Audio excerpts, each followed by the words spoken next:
Hello, champions of Christ. Welcome back to the channel. And speaking of welcoming back, well, first of all, yowie wowie, it's Wednesday. You know what that means. Alright. So, speaking of welcoming back, Cabe Christian is finally back on the channel. It's been the longest, and I mean the longest of time. It's been like a year. Maybe even two. No, it's been like a year.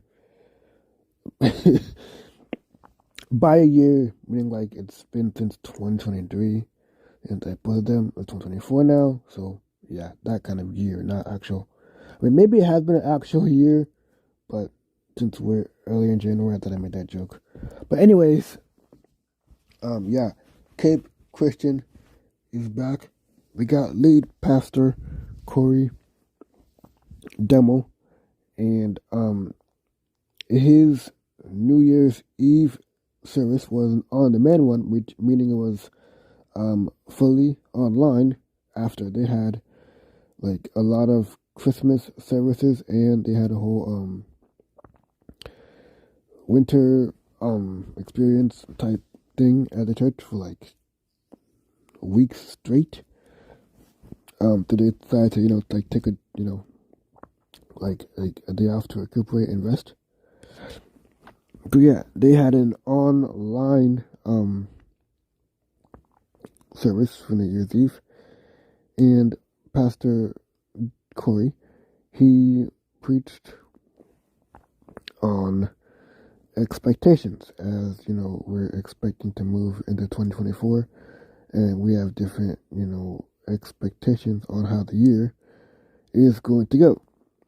So without further ado, here is the introduction of Pastor Cory Demmel's Expectations sermon.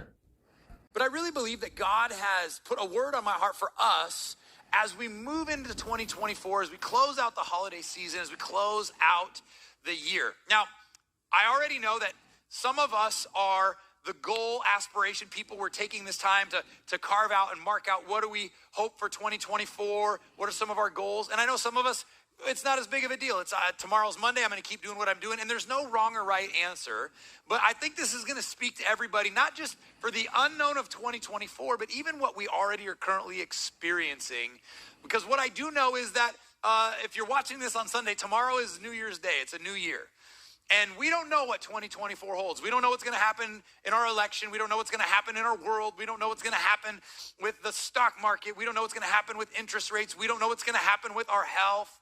There's a lot of unknowns in 2024, but there is one thing that is known. It's not a surprise to God. He's already there. He's already in it, and he's going to be with us. And so in that, I want to talk about how can we navigate this in a way where we could perhaps avoid or even deal with maybe some of the frustration or hurt that maybe potentially awaits us. In fact, what if I told you that before 2024 even begins, I could help you avoid the majority of the pain, the hurt, the anger, the frustration that potentially awaits you? What if I told you that I could also possibly help you pinpoint or illuminate some of the pain, the hurt, the source of the frustration, the disappointment that you're currently dealing with, that literally resides with you right now?